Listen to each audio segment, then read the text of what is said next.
बुद्धि ऐसा बल है जिससे हर असंभव चीज को भी जीता जा सकता है। लेकिन बुद्धिमान कौन है और कैसे बना जा सकता है बुद्धिमान, इसका सटीक अर्थ गौतम बुद्ध की इस कहानी में मिलता है। बुद्धिमान यह ऐसा शब्द है जिसे तारीफ और तंज दोनों की अंदाज में कहा जाता। यदि कोई काम बिगड़ जाता है तो उसे तंज कसते हुए कहा जाता है कि खुद को बुद्धिमान न समझो। वहीं यदि किसी कार्य को सफलतापूर्वक कर दिया जाता है या किसी मुश्किल परिस्थिति का हल निकाल लिया जाता है तो हम कहते हैं बहुत बुद्धिमान है।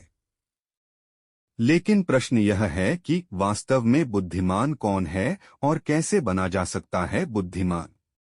बौद्ध धर्म के संस्थापक महात्मा गौतम बुद्ध के विचार और कहानियों से व्यक्ति को प्रेरणा मिलती है। गौतम बुद्ध के जीवन से जुड़ी ऐसी एक नहीं बल्कि कई कहानियां हैं जिससे कई समस्याओं का हल मिलता है। इन्हीं में एक है बुद्धिमान होने की परिभाषा। बुद्धिमान की परिभाषा और इसका सही अर्थ गौतम बुद्ध के जीवन से जुड़ी एक कहानी पर आधारित है। गौतम बुद्ध से जाने कैसे बने बुद्धिमान और वास्तव में कौन है बुद्धिमान। बुद्ध अमृतवाणी। बुद्धिमान से जुड़ी गौतम बुद्ध की कहानी। एक गांव में एक लड़का था जिसका दिमाग बहुत तेज था। उसकी यह खासियत थी कि वह किसी भी चीज को बहुत ही आसानी और कम समय में सीख लेता था, जबकि उसी चीज को सीखने और समझने के लिए अन्य लोगों को काफी समय लग जाता था। लड़के की यह ख्याति दूर दूर तक फैल गई। सभी लड़के की तारीफ में कहने लगे कि उसके जितना बुद्धिमान कोई नहीं है। लड़का चित्रकारी, मूर्ति बनाना, गीत गाना जैसे अन्य कई चीजों को जानता था।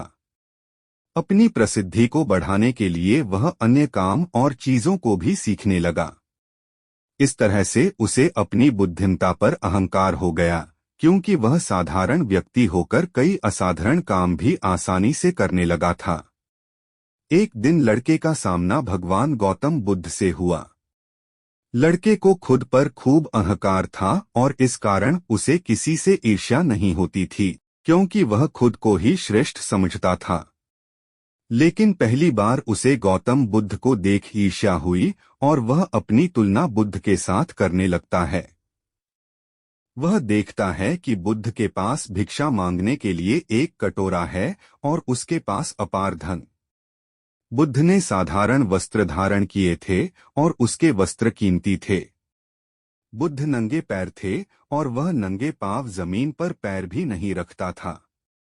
इस तरह से लड़का एक नहीं बल्कि कई चीजों से गौतम बुद्ध के साथ अपनी तुलना करने लगा। हर चीज से तुलना करने के बाद वह मन ही मन सोचता है कि आखिर मैं इस भिक्षु के साथ अपनी तुलना क्यों कर रहा हूं, जबकि इसका और मेरा जीवन बिल्कुल अलग है। वहां मौजूद सभी लोग गौतम बुद्ध का सम्मान कर रहे थे। लड़का सोचने लगा कि आखिर इनमें ऐसा क्या है जो मुझ में नहीं है, जिस कारण मेरे भीतर इनके प्रति ईर्ष्या पैदा हो गई। अपने मन में चल रही जिज्ञासा को शांत करने के लिए वह बुद्ध के पास जाता है। वास्तव में कौन है बुद्धिमान?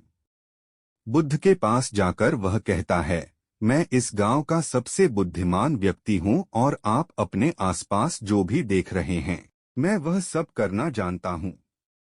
मैं किसी भी कार्य को बहुत कम समय में सीख लेता हूं, इसलिए सभी लोग मेरा सम्मान करते हैं।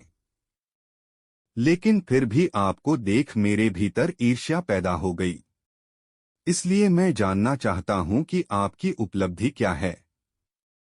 सभी आपको इतना आदर सम्मान क्यों दे रहे हैं? लड़के के सवाल का जवाब देते हुए बुद्ध कहते हैं, मेरी कोई उपलब्धि नहीं है, लेकिन तुम कह सकते हो कि मेरी यही एक उपलब्धि है। बुद्ध लड़के से पूछते हैं, क्या तुम्हें निंदा अच्छी लगती है? लड़का कहता है कि भला किसे निंदा अच्छी लग सकती है? बुद्ध कहते हैं कि जो तुम्हें अच्छा और बुरा लगता है, मैं इनसे भी ऊपर हूं। मुझे ना निंदा सताती है और ना अपनी प्रशंसा से प्रसन्न होता हूं। यही अंतर है तुम में और मुझ में। बुद्ध कहते हैं, तुमने सैकड़ों काम सीखे लेकिन सबसे जरूरी काम को सीखना भूल गए। लड़का पूछता है, कौन सा काम? बुद्ध ने दिया बुद्धिमान होने का ज्ञान। बुद्ध कहते हैं कि क्या तुम्हें मन को नियंत्रण करना आता है? यह बात सुनकर लड़का समझ जाता है कि उसे बुद्ध से ईर्ष्या क्यों हुई। बुद्ध कहते हैं, जिसने संपूर्ण जगत जीत लिया लेकिन अपने मन को नहीं जीत पाया, उसने कुछ भी नहीं जीता। वहीं जिसने अपने मन को जीता लेकिन अपना सब कुछ गवा दिया, फिर भी उसने सब कुछ जीत लिया। बुद्ध की यह बात सुन लड़के का अहंकार टूट गया। उसने बुद्ध से कहा कि क्या आप मुझे अपने मन को जीतना सिखा सकते हैं? बुद्ध कहते हैं, जरूर, लेकिन इसके लिए मैं तुम्हारी सभी उपलब्धियां छीन लूंगा। लड़का कहता है, मैं तैयार हूं। इसके बाद से ही लड़का ध्यान लगाने लगता है, क्योंकि ध्यान से ही मन को वश में किया जा सकता है।